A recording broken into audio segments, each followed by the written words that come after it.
चौथा श्लोक देखेंगे अब। पहले अध्याय का सखियाँ अध्याय है, सखियाँ शीर्षक है और सखियाँ चैप्टर का चौथा श्लोक पढ़ना है अब। पखा पखी के कारण सब जग रहा भुलान, पखा पखी के कारण सब जग रहा भुलान, निरपख होई के करी भजय, निरपख होई के हरि भजय सोई संत सुजान। पखा पखी के कारण सब जग रहा भुलान, निरपख होई के हरि भजय सोई संत सुजान। पखा पखी के कारण, पक्ष विपक्ष के कारण। पखा पखी का अर्थ होता है पक्ष विपक्ष। पक्ष विपक्ष यानी जैसे युद्ध होता है तो वहाँ पे पक्ष और विपक्ष होता है। पखा पखी का अर्थ होता है पक्ष विपक्ष। पखा पखी के कारण यानी पक्ष विपक्ष के कारण सब जग रहा भुलान। सब जग यानी सारा संसार। जग, जग का अर्थ क्या होता है? सारा संसार। जग का अर्थ क्या होता है? सारा संसार। सब जग सारा संसार भुलान रहा। रहा भुलान तो भुलान रहा। किसे भुला गया? परमात्मा को। किसे भुला गया? परमात्मा को। सारा संसार परमात्मा को भूल गया। पक्ष विपक्ष के कारण सारा संसार परमात्मा को भूल गया। कबीरदास जी कह रहे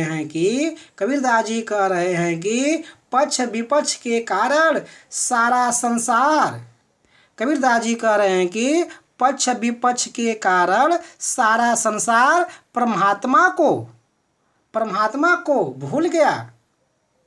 पक्ष विपक्ष के कारण जैसे कि युद्ध हो रहा है तो इस साइड उस साइड से वार्तालाप लगातार हो रहे हैं, अनेक प्रकार की विषैली बातों का वर्णन किया जा रहा है, लेकिन कोई यह नहीं देख रहा है कि पक्ष विपक्ष के बीच में एक न्याय करने वाला परमात्मा भी है। पक्ष विपक्ष के कारण सब जग रहा भुलान। पक्ष विपक्ष के कारण सारा संसार परमात्मा को भूल गया। निरपख होई के हरि भजय। निरपख का अर्थ होता है निष्पक्ष। निष्पक्ष यानी बिना पक्ष का, यानी बिना पक्षपात का। निरपख होई के हरि भजय। निष्पक्ष हो करके, निरपख होई यानी निष्पक्ष हो करके, निष्पक्ष हो करके, निरपख होई के। निरपख होई के कहने का अर्थ क्या हो गया? निरपख होई के कहने का मतलब निष्पक्ष होकर। हरि भजय, निष्पक्ष होकर हरि भजय। हरि भजय यानी परमात्मा का भजन करता है। पक्ष विपक्ष हो करके जो परमात्मा का भजन करता है, हरि भजय। परमात्मा हरि कौन है? परमात्मा श्री हरि विष्णु। भजय भजन करता है यानी जो परमात्मा का भजन करता है। निष्पक्ष होकर जो परमात्मा का भजन करता है वहीं सोई। सोई माने होता है वह, जिसे हम व्याख्या में वही बोलेंगे।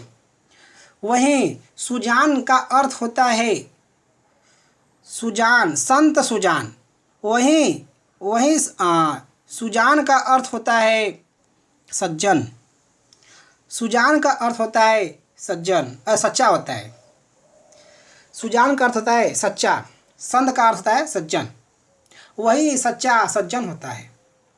निरपख होई के हरि भजय। जो निष्पक्ष हो करके हरि का भजन करता है, परमात्मा का भजन करता है, वही सच्चा सज्जन होता है। सुजान का अर्थ होता है सच्चा, संत का अर्थ होता है सज्जन।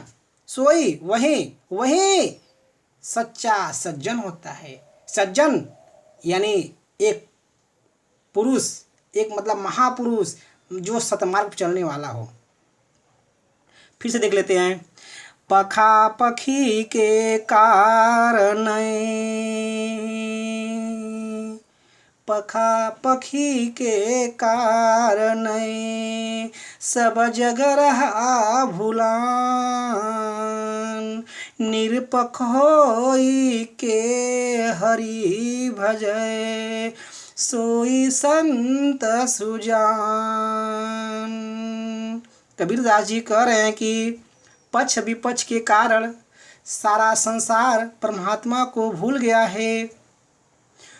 निष्पक्ष हो करके जो परमात्मा का भजन करता है वही सच्चा सज्जन होता है। निष्पक्ष होकर जो परमात्मा का भजन करता है वही सच्चा सज्जन होता है। अब हम 5वां श्लोक देखेंगे। 5वां श्लोक देखते हैं। हिंदू मुआ राम कही, मुसलमान खुदाई। हिंदू मुआ राम कही, मुसलमान खुदाई। कहे कबीर सो जीवता, जो दुहु के निकट न जाई, जो दुहु के निकटी न जाई। हिंदू मुआ राम कही, मुसलमान खुदाई। देखिए हम 2 बार पढ़ रहे हैं इसलिए क्योंकि इसमें भी एक रहस्य है। पढ़ने से आधा आपको स्वयं आ जाएगा। हिंदू मुआ राम कही, मुसलमान खुदाई। कहे कबीर सो जीवता, जो दुहु के निकटी न जाई। अब व्याख्या देखेंगे। हिंदू मुआ राम कही, कबीरदास जी कहते हैं कि जब हिंदू मरता है तब राम राम कहता है। हिंदू मुआ, तो जब हिंदू मरता है तब राम कहे, तब राम राम कहता है। आप सभी लोग जानते होंगे, आसपास सभी लोग देखे होंगे, मुसलमान खुदाई। तो इसका अर्थ क्या हो जाएगा? मुसलमान खुदा खुदा करते हैं। हिंदू जब मरता है तो लोग राम राम कहते हैं, और मुसलमान जब मरता है तब खुदा खुदा करता है। हिंदू मुआ राम कही, मुसलमान खुदाई। कबीरदास जी कहते हैं कि जब हिंदू मरता है तब राम राम कहता है, और जब मुसलमान मरता है तब खुदा खुदा करता है। कहे कबीर सो जीवता, कहे कबीर सो जीवता। कबीरदास जी कहते हैं कि वास्तव रूप में जीवित वही रहता है। कहे कबीर यानी कबीर कहे, यानी कबीरदास जी कहते हैं कि कहे कबीर यानी कबीर कहे। उल्टा बोलेंगे तो सही हो जाएगा। कहे कबीर यानी कबीर कहे। कबीरदास जी कहते हैं कि सो जीविता, सो माने वहीं, जीविता माने जीवित रहता है।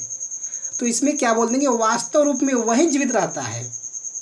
कबीरदास जी कहते हैं कि वास्तव में, कबीरदास जी कबीर कहे, कबीर कहे। कबीरदास जी कहते हैं कि वास्तव में सो जीवता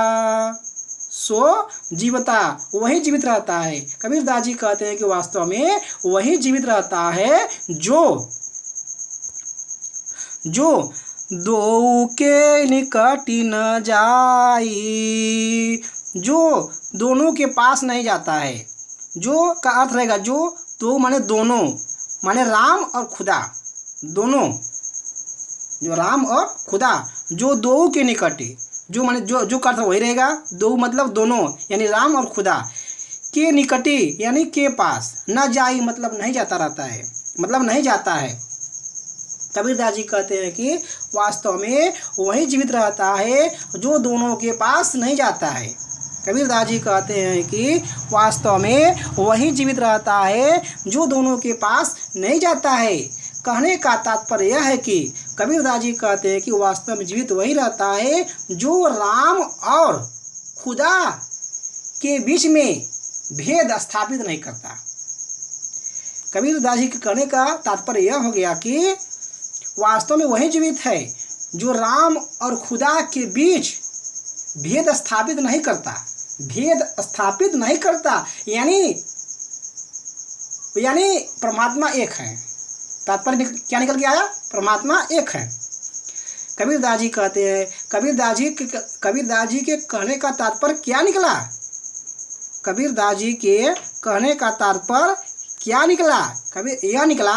कबीरदास जी के कहने का अर्थ यह निकला कि वास्तव में मनुष्य वास्तव में जीवित वही है जो राम और खुदा के बीच के भेद में नहीं पड़ता।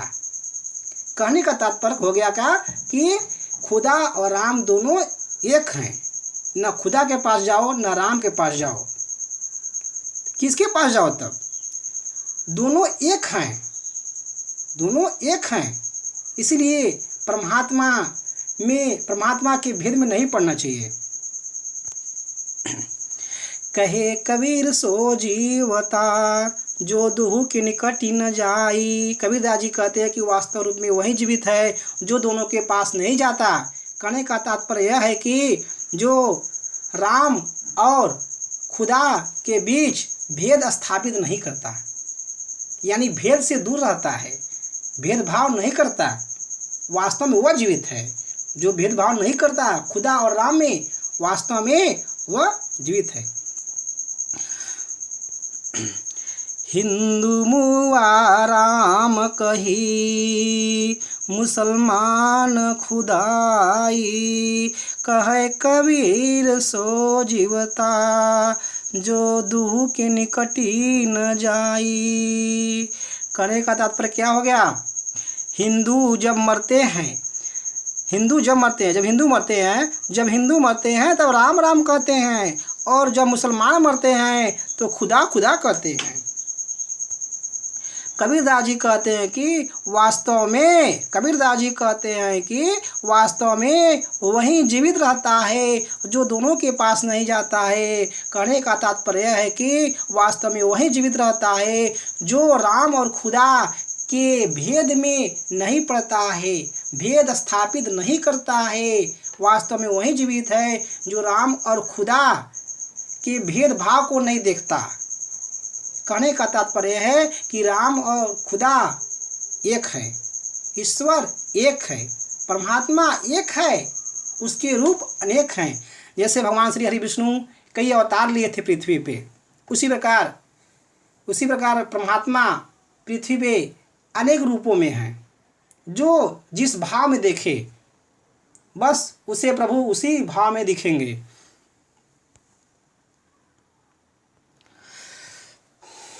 कबीरदास जी कहते हैं कि वास्तव में वही जीवित है जो दोनों के पास नहीं जाता। कहने का तात्पर्य यह हो गया कि वास्तव में वही जीवित है जो राम और खुदा के भेद में नहीं पड़ता।